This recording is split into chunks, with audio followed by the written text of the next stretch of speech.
Welcome back. You've actually caught me at the end of a job which hasn't been that successful. So, now, what have I done?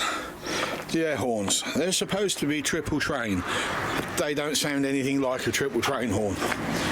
The Chinese pump, well, I'd said in previous video that had blown up and I was putting this one in.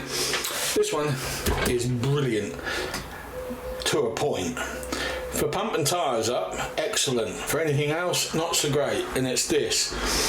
I call it a spit valve. I don't actually know what it's for, but when there's no pressure allowing to go through there, that thing will spit, literally. I'm only even going to demonstrate the noise, but that needs to go. If I'm linking this to a separate tank, which I have underneath the vehicle, which I'll show you in a minute, then I need to remove that spit valve. Spit, S-P-I-T. That's what it sounds like when it activates. The horns were at fault. It wasn't the Chinesian pump, it was the blasted horns. And I left some right negative feedback for that moron that was selling them. The screws rattled loose and the solenoid was leaking. The solenoid worked fine for a very short period of time and then it just gave out. So when the pump was pumping, as soon as we got to 30 psi, it was just leaking out of the front. Because I got tinnitus, I couldn't hear it. It was my kid who heard it. He come out here, 30 plus year old, he said to me, "Dad, there's an air leak out here." I said, "There is," and I traced it to the air horns themselves. The solenoid was a clicking, but the horns were doing nothing. So I pulled them all apart, cleaned them all out. There's flakes of metal inside those horns. No idea where that's come from. So after pulling the horn apart, that now works, but it sounds more like one of those European horns that you get on a, you know, those Ferraris or whatever. The Italian air horns is what it sounds like. They're an extremely loud version of that.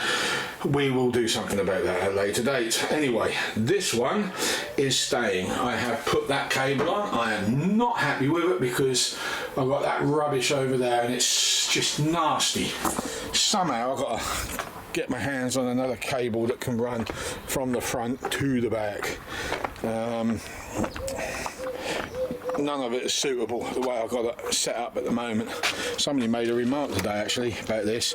I said how nice it was underneath. Yeah, well, you've just covered it all up. Oh, you arrogant sod. I ain't covered nothing up. Anyway, me half an hour to get down. The old knees are hurting today. Airliner's all in. And there is my modified tank that you saw in the shed, which actually, funny enough, does work surprisingly well.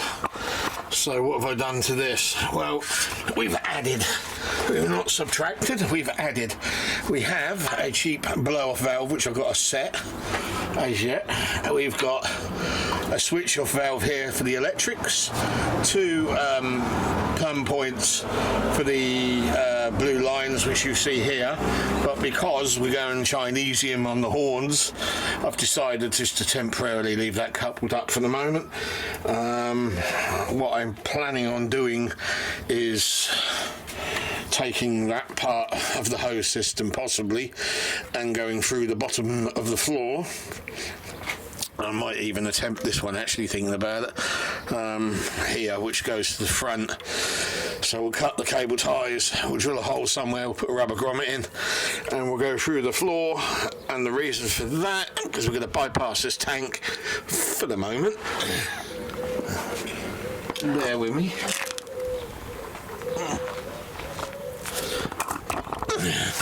Oh, okay now. Oh, that was a mad on me.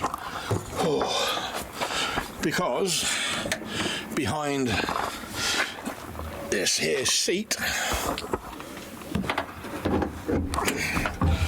I'm bolting it there just because of convenience. So I'm going to play around with those old legs a bit, spin it around, move it over as far to the speaker as I can get it. I had some other bits and bobs behind here that, as I said to you in the previous episode, that I just recently put out, they weren't working out where they were, hence the boxes I want to put on the side. So that is going there, and that one is purely for air horns and airbag backup tank. So if I want, I can put a T-piece in, put a couple of air lines, and the controls for those can go on the back here to control the airbags underneath. I do have a compressor under there already coupled up with 1/4 inch pipe already on, so this one we'll come back to at a later date, because the biggest problem I've got is that motor is so damn powerful that that's overheating this and causing the airline to explode off. I've had a blue line coupled up as you would, and that is what's happening. It's getting so hot that it's tenderizing that, and then that happens, and that's happened twice. So at the moment what we have sitting here is just a simple tyre inflator. That's all we have at the moment. What I would like to do is to be able to store that air in a tank for any other job that may come up. Hell, we can even tee off the tank if we need to, onto the airlines, onto the airbags, and control it with solenoids if we want to go that ridiculous. But we're making it stupidly complicated, and we don't need to. To be honest, we only need one compressor. This one on its own will do the job, but because it's so echoey in here, and this really isn't very good, it really does vibrate through the whole thing. It makes a racket. It sounds like a cement mixer going off at the back of here, and you have to have the car running, because if you don't, within 10 minutes the battery's dead. That's how much power that motor takes. So yes, you've got to have the engine running. So in order to future-proof that idea, we're just going to be running that onto the tank, and then we'll have an airline come off that and go back up through the back of the car, or it'll come out through the bottom with a bulkhead mounted airline fitment, so we can plug in and do tyres that way if we need to. And we don't need 2 compressors, we just need one. Literally. So I've decided now to put that down as an idea. However, that is all coming together nicely. At least something's working.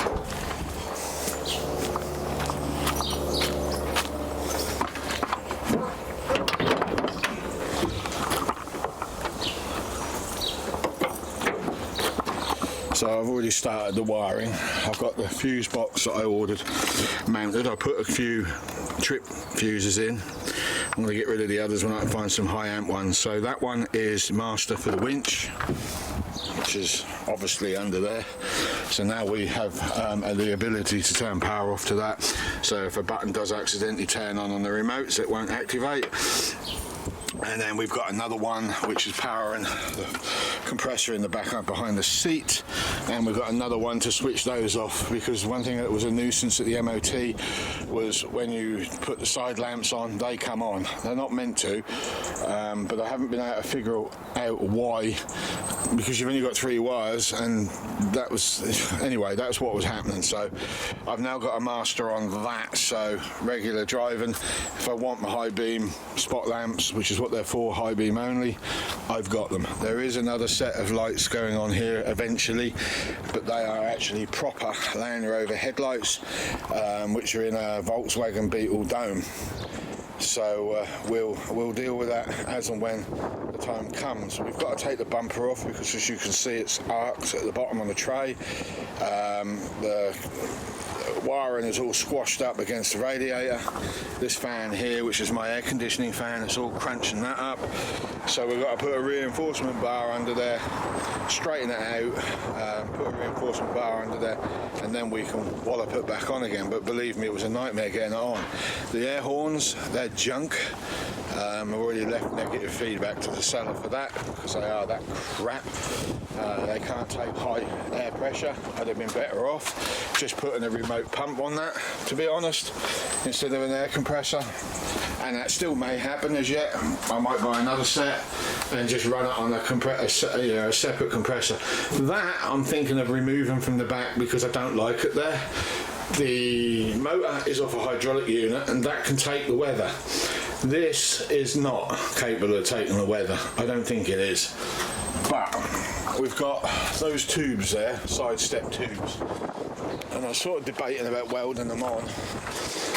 the seals here come down at an angle and round, and I thought, well, if I run a couple of bars across, supports, about 3 of them, I could put a piece of checker plate under there, which would give me a tray where I can put my high lift jack in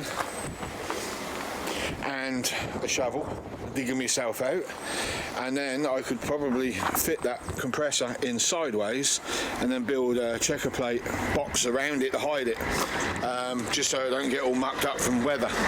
Obviously, if I end up going through I don't know, anything really water-wise, then it's going to mess it all up. But the tank does have a drain on it, so we don't really want to be doing that. So that's going to be on the master switch. So if this gets shifted down to there, what I'm planning to do is to run a regular air line off that and feed that into the back of my tank when I can find a fitting that'll allow me to do it. And then that way, that won't blow any hoses. And then I'll take the wiring from that one and transfer it to the tank, so I've got an auto shut off on that. And then that, I think, will work perfectly. And then we take that little one out, throw that back in the shed out of the way. Because we only need one, we don't need bloody 2. And if I can't run it to the air horns, the simple answer is get rid of them, get another set. I've got 2 pumps in the shed, air horn pumps. We'll run it from them instead. Actually, I've got 3 because there's another one on the trike. The next job I'm doing today is my box.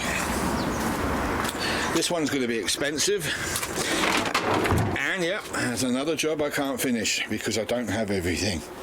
Right, I don't know, I'm not having many very good ideas just lately. Maybe it's, yeah, I know what it is. It's lack of money and not being able to get, anyway, it's irrelevant. Look, I've marked it. That's the bit I'm going to be using. I was going to stack shelves in there, or I was going to put padding or something in there so I can put all the kit inside, and it's on the side of the vehicle. Pray I don't get ripped off, but that's the point of the framework, because that can click into the frame. Maybe I'm looking at this all wrong. Maybe I should have the frame quick release and have that permanently bolted to a frame. Maybe that's where I should go. When I put the checker plate on the back, maybe I should have a big overhang all the way around, or at least on the sides, and just straight bolt that to the metal frame, maybe, and then build off that across and then down. That's not going to be easy to do, and I've got to do 2 of them. Right, okay, so I cut it now. We've got 1 pot plant over there, and we've got my locker here. That's about as deep as it's going to be. It isn't very deep, I only admit that. However, it will do everything I need it to do. Now, I've already offered it up on the truck, and I've got to be honest, that don't look bad at all. I was very surprised. Put a metal frame around it to get it to clip on properly. I might leave it permanently on there. And there's room next to it, so if I put a checker plate over the, I don't even know if I need to do that really, but I could do a jerry can holder as well. I mean, are we going too far with this? I remember seeing a YouTuber that was saying the best things for a 4x4, things not to do on a 4x4. There's so many critics out there. You know what, I've always said, don't worry about what people think, just do what you feel is right. And if you want to be a showboat of nonsense, then be a showboat of nonsense. I don't care anymore. I'm past giving a monkeys what people think. I really am. Anyway, this is going to look good, and it's going to be very built for purpose. Exactly how I'm going to do this, though, I don't know at the moment. The interior of this is, there's just not a lot of room to play around with in here. So there you go. It's framed, it's clamped, it's on a flat surface, and it's all fiberglassed up on the inside. And I'll show you in the morning.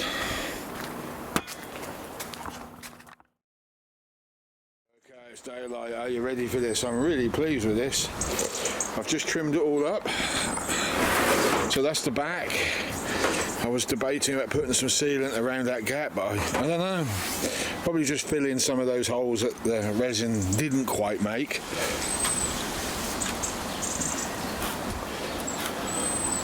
See, for me, it's irrelevant if they make these boxes that size or not, because I haven't got the money to go and buy one, so I've literally had to improvise.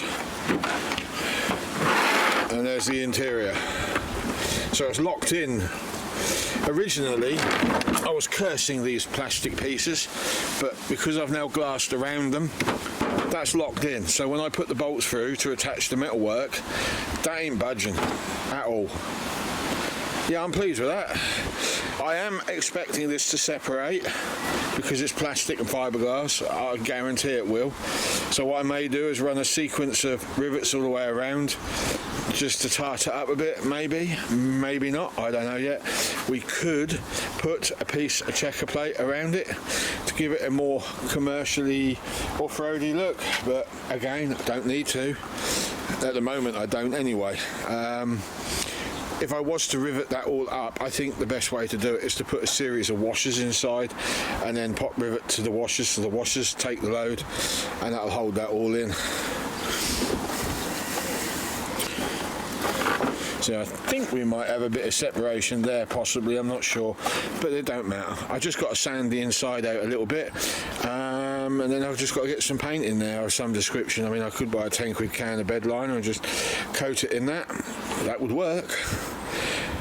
So the next problem is to figure out what in hell's name we are doing.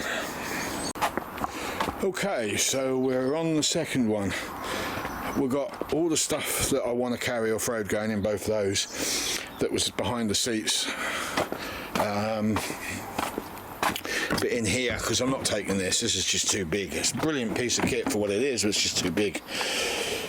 And we've got all of that. So I was talking to the wife about this. I says, I'm not taking the chainsaw, I'm not taking the fuel tank, I am taking the water tank, I am taking the air compressor that's in that bag, kettle, the camping equipment which is there, plus I've got tents and all the other bits and bobs. I'm taking that as well, which is part of the toolkit, and I'm thinking, this box is now too big. Why am I doing all of this? Well, I really do want to take this off-road in as serious as I possibly can. If I can't get my friends to join in with their own vehicles, which is looking very much like I can't, then I'm going to look further afield like a club. So what I have in the back here to replace that white drum, and I'm afraid the light is terrible, is these. That didn't work out very well, so I'm now debating about putting a back on it and putting a cabinet door on it instead. So I'm going to take all of those out, and I've got all of these which are nice and slim, and I think I might be able to get away with getting some more runners from somewhere and putting them in the back of the truck lengthways and then filling them up with all of my bits and bobs, and then put a checker plate lid over the top, or a piece of plywood, which I've been told that there is some plywood out of a lorry, but he's burnt holes in the damn stuff. But we could do that. Oh, this metal's rubbish. I knew it when I got it. I knew it'd be trouble. That took me... Ow. Hey, you bugger, I thought that was a stinger there for a minute. It took me the best part of nearly, what, an hour just to de-rust this on the lathe. It's pitted to hell. That don't matter too much, but I do need to get the rust out of the pits as well, so that might go in my cabinet later. More energy, more time, de-rusting. I paid 10 quid for that. I ain't happy about that. They're only worth a fiver, if that. Scrap value's gone down as well, but okay, I've got them, I'm dealing with it. And I am having a moan about it. These bars will go at the bottom of the truckman cab, so I'll drill a hole each side, 8mm, and I'll bolt them down. What I need to do now is, off the roof rack, I need to make another one that's welded this end, that goes up and then over and clamps to the upper part. The point of that is, so it gives a little bit of side protection on that from tree branches, really. That's the only reason for it, and it will give this more of a manufactured look. Believe me when I say it, it will give these cases a more manufactured look. So I'm kind of looking forward to this, but boy, is this turning into a real drag, trying to sort these out. They are pretty, the metal is pretty mullered. I mean, look at that. Years it's been sitting in the yard by the look of it. Can't give you the story to how this yard got hold of them. There's nothing illegitimate about it. It's all legitimate, but I can't help feeling that I should have gone out and just bought some metal. Now, instead of bending it in my pipe bender, because the gap, I needed it really tight, I chose to cut and then re-weld it back up. Several reasons was because it would force me to sand this all down, which it did. I have done on both, but I think a little bit more metal on those corners now will add a little bit more strength to them. Now all I've got to do is make the upper bars, more wire brushing, and then I can make up the clamp, which is going to be made out of a larger piece of steel that can go over slitted, and then 2 pieces of flat, and I'll bolt them on that way, or I'll go over the bar and bolt them on through the bar that's going in here. So as the bar, the welt is welded to there, it goes up, I can then have a U-clamp made that goes over the roof rack, and then a hole drilled at the bar that's coming down, and bolt it that way if I have to. Right. They are welded on as best as I could do them, bearing in mind I'm using CO2. I'm going to have to put the grinder over some of that. The metal's still rusty. I thought I got it all off, but you can see I haven't. That mist around there, I believe, is corrosion that I've welded to. So how strong these are, I don't at this point know. But we'll hit that with a grinder. We'll probably do another weld run over the top, just to get it a little bit better, because it's still a bit dodgy looking, I don't mind admitting. But anyway, so the next part is the clamping points up here. I still think I should make these boxes removable, and what I was thinking of doing was running a bolt through the fiberglass with a metal plate backing at the back, and then putting a large spring on with an R-clip each side, and then on the top there the clamp on the roof as well, the same thing, a spring with a bolt and an R-clip or something, or a T-handle that you can undo. Wouldn't be a bad thing. And then prefix the boxes to this, and then the bottom rail, and then maybe a clip come off at the other end, maybe even another piece of tube, God forbid, because I'm sick of de-rusting this stuff, but maybe another one come off here somewhere that can clamp, and then I can put them on when I need them. Okay, Wilco's Raptor paint. It isn't bed liner. He seems to be convinced that they don't do it in an aerosol. I don't know what planet the man lives on. He obviously hasn't done his research. I mean, I could be wrong, but I'm 90% sure I've seen it. If it isn't in Raptor, I know it is in Cobra. Anyway, there is so much texture on this rusty old metal that I kind of decided I'm just going to etch prime it all up when I finish welding it properly, and paint it industrial black, and then I'll bolt the thing on permanently. The box is on. I'm not 100% happy because I put it on a very, very flimsy and flexible backing, but I think if I was to get some aluminium strips and some longer 10mm bolts, I think we could probably put a plate behind there and then put some temporary glass fibre or something just to hold the plate in. But yeah, it's one of them ways, I just couldn't remember which. I've also got some rams, well they're not rams, ratchety type things from a kiddie's pram. I'm going to use that for holding that up, and I think that'll work really well as well. There you go. You either like it or you hate it. We've got to take that off as yet because we've got to put sections in there now with the fiberglass. We've got to put some reinforcements behind it as well. I decided not to bed line the steel just because I didn't want to use up any bed liner that wouldn't get completely, because I've got half a tin and I didn't want to do it. I've got some satin, so I put that over it instead. It kind of works, sort of. Okay, well there's my rusty bit of bar welded in with some angle. I've drilled, I've threaded, I've bolted, I've painted. That's the best I can get it. The flaps fit on, they come across, they go down at an angle just a fraction over the tyre. They're made up of one individual bit of pipe, and the purpose of that is if I was to girder the damn thing and bend it, and I probably will bend it, it'll be harder to bend it back plus it puts more weight on, which I don't want. So now let that paint dry out my dinner. I'm going to bolt them bloody things on, and then I'm going to turn my attentions to the other box or the spots.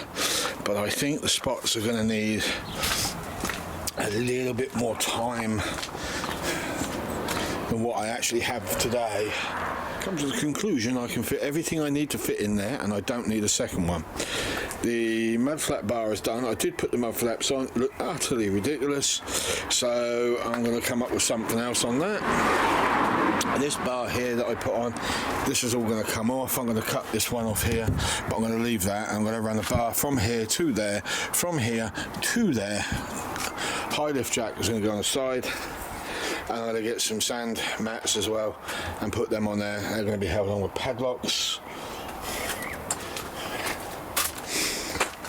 That is one item, and I'm going to make some metal feet to weld in, a foot holder, that I'm going to weld in here as well for the high lift jack, so the high lift jack locks into position. Because one thing I did notice is when I was lifting it up, it wanted to fall out, and it's absolutely lethal. So tomorrow, one job I plan to do is to get the spot lamps done. At least something will go right, I hope. So I'm going to get onto that one tomorrow morning, first thing. So that's got to come off. We've got to do a few modifications to strengthen it up, and then the fiberglass trays can go in. So the other one I've got, I'll put that in the loft out of the way. Okay, spot lamps today. This is a genuine Volkswagen Beetle headlight dome that actually come off the wing of a Beetle, a VW Beetle Classic, and I built these for the rat rod ages back, but as you know, not a lot has happened since I built them. So I've put a homemade ring around, drilled, although on this particular one I've got the holes in the wrong places on multiple times. So I've redone it. I've now drilled a 40mm hole for that to go in, because I want to include this to thread the wires through, because I have that theme going throughout on the roof rack, etc. Be it a different pipe, but I have it. I've already put those on, so all I've got to do now is make up a length of pipe and bolt the lamps down, and then I can start the wiring up process, which I think what I might do is just identify what wires go where and put in some spade clips or something on the back. Not exactly heavy duty wires, are they? What do these come out of? Top of my head, I can't blink and remember. I think they are genuine Morris Minor, but I found these at the scrapyard, and I do have a brand spanking pair of lights in the shed with a flat glass on them. So I don't know how well these are going to work out, but there is one reason why I'm doing this. The headlights I have on here, even if I was to renew them with brand new lights, the low beam is terrible. You can't see the road, and I don't think it would improve with new lights. Well, it would a little bit for obvious reasons, but it wouldn't be that good. That one is like non-existent. So I am planning to replace those, but they're quite expensive at the moment, and the ones I've seen online, I don't know if they are genuinely brand new or second hand. If they are second hand, they're going to tarnish really quickly and be unusable like these ones are. So I'm kind of working it out in my head what's best. One of my daft ideas was cut that glass out, replace it, that plastic outside, and replace it with a sheet of glass, but that would be stupid. So, although I prefer that. So no, I'm putting in the spot lamps each side of that, and then I'm going to wire them all into the low beam on that, and they probably might end up on that switch panel, I'm not sure yet. Oh, we'll see. Right, well this job is a to be continued tomorrow morning, because at the moment I can't figure out which is high and low beam. Should be quite simple if you know how to wire them up, because the wires go to where they go, but I'm struggling here a little bit. Not to worry. So tonight when it's dark, I'll wire this in temporary, collect the right ones. I'm not putting them on high beam at all, ever. I just want the low beam to reenact those flipping things. So that's what I've got planned. So tomorrow I'll wire these in properly, fully. Language, lad. God, where do these kids get their language from?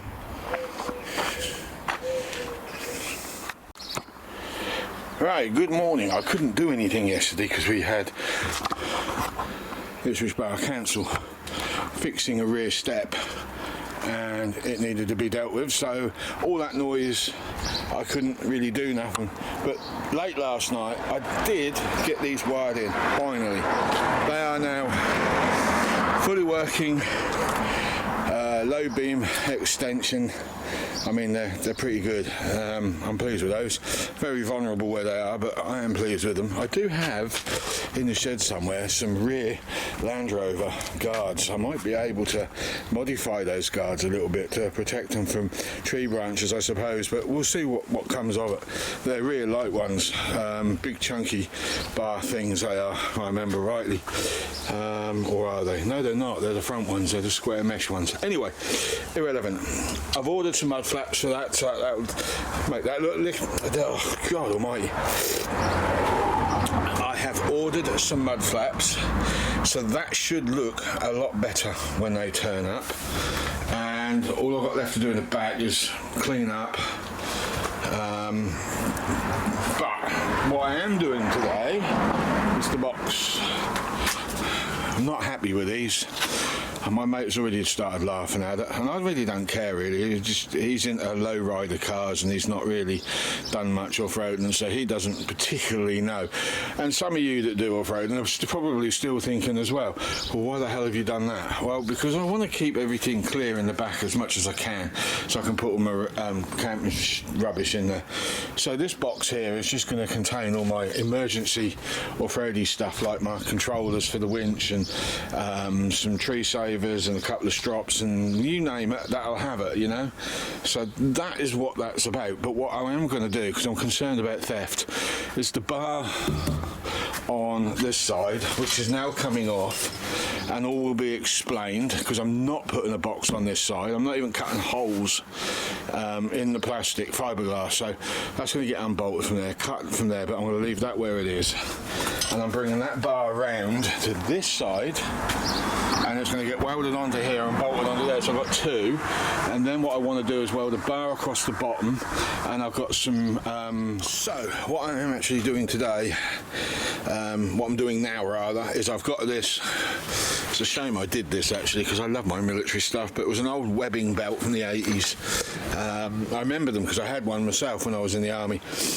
But that one's pretty tatty, as most of them after they've done their time. I think that one came from a sniper, it had sniper regiment written on the back of it, so I hope I haven't got a serial number of some famous British soldier that I've just destroyed. So I've got all my bits and bobs in them. That's all I could come up with. So we'll line them out in there, and down here I've got two sections here to put in, boom boom, and I've got that one here which is going to go in the middle there. So we've got two webs that we couldn't cut because they were stitched together. Yeah, we'll go there and go there with a partition, and then we've got two partitions, so we've got smaller tree savers, and then we've got a big strop line that's going to go in the middle there, and then we'll put a bungee strap across to lock it all down so it don't roll around, and then the lid will go down and they'll get bolted on. So what I'm doing at the moment is I'm making up some wooden frames. This one's going to get glass fibered in on the back, and then I'll peel it out. Hopefully the fiberglass will be thick enough, and then we'll put the two wooden walls in there, and then we'll glass up in there and bring that across. Then when we're done that, we'll then glass the middle piece up, and then we'll put the board in the middle, glass this side up, glass, and then peel it out, and then glass that side up. It's very hot weather. I'm not expecting the resin to take too long to dry. I reckon within 10 minutes I'll be back out here again. As you can see, the shadowing here, well, that's basically the plastic now peeling away, yeah, from the fiberglass that I laid in. I knew it was going to happen because these two materials are not compatible, but what I will have to do next when I've done all of this bit is I'll have to get a thin bit of checker and run that on the inside, glass that in, and then run some rivets through with some washers and whatnot, and then that'll hold all of this together. In fact, down here I was debating about using this bit of scrap here when I cut it and putting that on the outside as well, just to give this a bit of off-roady sort of style, because you can see all the white. I couldn't get it all off. That's actually Tipex, so that does need a wash down, and I'm thinking, well, why not just put checker plate around it? It'll hide, at least on the two end pieces anyway. We'll see what happens as we get to it, but we're definitely going to have to run some rivets through in order to hold this all in place, because you can see it's peeling off there. This base could actually be peeled out. You know, it easily could be peeled out, and I mean, if we were to glass up on the inside edge here, we could actually have this entire box in fiberglass. Mad, isn't it? So yeah, anyway, glass that up first. I've got to wax it first. Moving on. Okay, Rusties. Last bit of board has gone in there. I've glassed it all up. That's a bit messy, this glass fibrin, but it should hold. So what I'm going to do after, I'm going to rip that out, and I'm going to go around this side here, build that up and that up. But what I should also do is, this is a bit flimsy here, I should then build this side up on that side because I glassed this side up. So to join the whole lot in, we'll literally go all the way around here. We've missed a few areas. It is what it is. I'm using old, I've got a whole roll of the stuff in there, but I wanted to get rid of this because it's been sitting around the shed forever. Unfortunately, the emulsion that's in it, which is the binder that holds the fibres together, has been washed out. So it's a little temperamental, this stuff, but it is doing it. And then what I'll try and do after, I'll try and get some trim and just push down on that, you know, what we're talking about here. If I can find, no, here we go, some of this old stuff, but minus the seal, so we can peel that off. We can put that around what I've already done, just to tidy it up. I may even go as far as bed lining it as yet, although there's no point to it, but I might, or I might just put a load of resin over the top of everything to smooth it out with some black paint mixed with it. That's the sides done. I cocked up cutting it to a height, don't ask, but the grinder decided it wasn't going to work for me today very well, so the sides really did get mangled. But look, it's got its partitions. I know where everything is. I've got room for more if I need to. The spade as being a bit of a nuisance, so I had to go sideways in that, and also I lost one of my major holes that was needed to pin it to the bulkhead. A little bit annoyed about that, but not a lot I can do about it. Right, so what's next is to cut some aluminium, put that on the inside, drill some holes and empty that out, and then put that back on. That's the best I'm going to get that. I think I was going to put the other bar in next to it, but when it's too close to this curve here, and when I put it on, it actually sat above that point, which ain't really a bad thing, but it's a nuisance. So the sections are all in. They're really bad, but they'll work, and everything's tied in the way it needs to. So now all I've got to do is find another way of adding some extra security to it. That locks, but you know, it don't take much to pull that off, so we need to put another bar in here and bring it across somehow. I just don't know. I just don't know how I'm going to do this.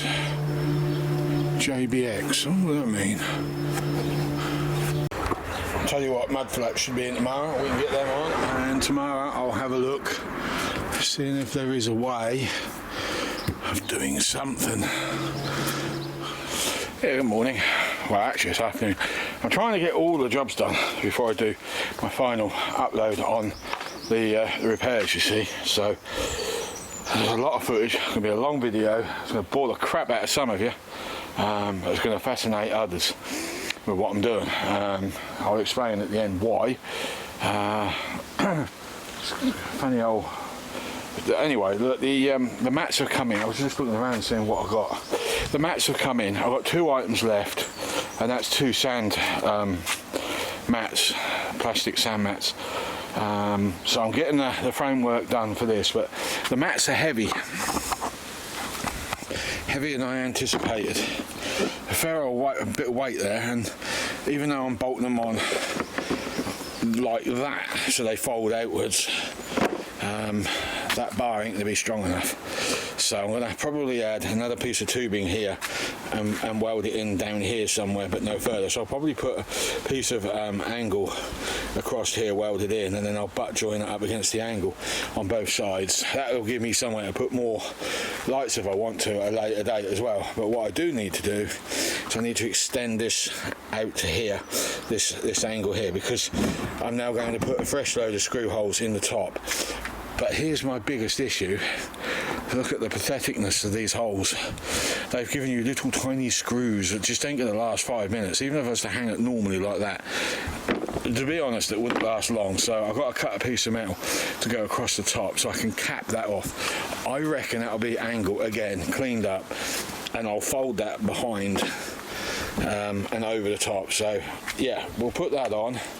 We'll use the holes they've supplied. I might add another 2 more next to that for extra strength, because I do not want to lose my mud flaps. I'm dead chuffed with those, so much so I might even get a tyre marker and colour this name that I've never heard before in. So yeah, that's where we're at. So I'm going to cut that bit, clean all the paint off, add that, do the same on the other side, then put the tubing in, paint it all up, put it back on, bolt the mud flaps on, another job done. And then I've got to return back to the box frame, which is this side, and we've got to get that prepped and ready. You know what frustrates me the most is when people unplug battery chargers and your battery doesn't get charged up. So you get halfway through your job and then wallop, battery's died. You go get the spare battery, and lo and behold, someone's unplugged it because they want to put something else in. So I'm now stuck. I was just drilling the holes for the upper plate. I've done one, see the other plates down there. I've doubled up the strength on that, just really because it's the flopping around, and this is getting bigger. I do now need to run some weld under there just to tidy up, but I mean, we are pretty much good to go. I mean, it is rusty, but the metal was terrible. It is a wheel arch area anyway, so I ain't going to be overly bothered by it. I'll hit it with wire brush, all of it, and I'll repaint it in black, and we'll get some 6mm bolts and we'll run that through there. Not that one, that one, and that should be good enough to hold these bad boys. I like them, I'm quite impressed with them. My mate will tell me off if I put a reflector on there. What do you want that gay old thing on there for? That's what he'll say. He will. He will. He'll call me all sorts of names under the sun. What do you want that old gay thing on there? Yeah, I'm telling you, that's what he'll say. Took the dog for an extremely long walk, and I'm now extremely bloody naked. Anyway, painted the frame up, bolted it back on. I've put weld spats all the way along the top of that one and along that one, and that's to act as grippers when I bolt the rubber on, because I'm going on top and I'm curving it. Doing it because I saw somebody else was similar, and I thought, you know what, I like that. There you go. So I've doubled up the framework, as you know. It's not as flexible as it was before. It can still bend that way and that way, but it can't easily bend up and down. So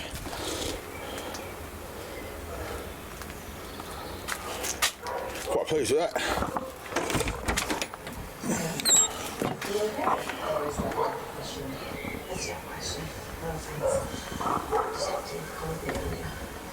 Yep.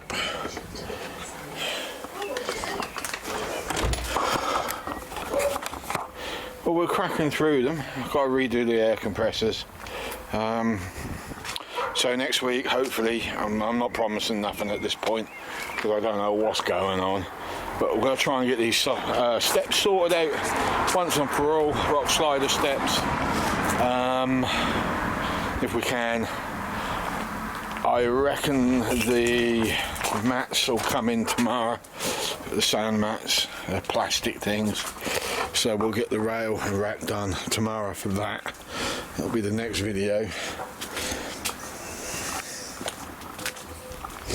Yeah, we're getting there, aren't we?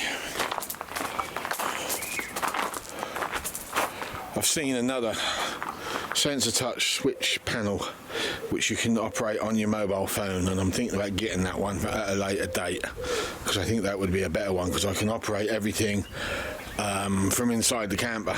So if I want the lights on because I think there's an intruder, you know, I've just got to click it, boom, up it come. And I'm loving those flipping touch sensor switches. 12 gang, 8 gang, I think there's a 6 gang. So yeah, we've got spots to put in up here as well as yet. And at some point I want to make an awning. I'd love a rooftop tent as well. And then we'll be ready for some adventures. Rooftop tent might not be as wanted as the trailer is though, because I still want to get the canoes on the top here, depending on my fitness, which isn't very good at the moment. Well, actually it's tragic at the moment. So we'll see where we end up, but we do have an electric outboard if it really gets desperate. So, right, that's it. I generally don't think I've got enough room on the computer to do this because the computer's playing up. So, jobs we've done so far then, without sounding too enthusiastic. Box on the side with all my off-roady stuff. The mats and the mat frame has been done. Compressors have been badly done.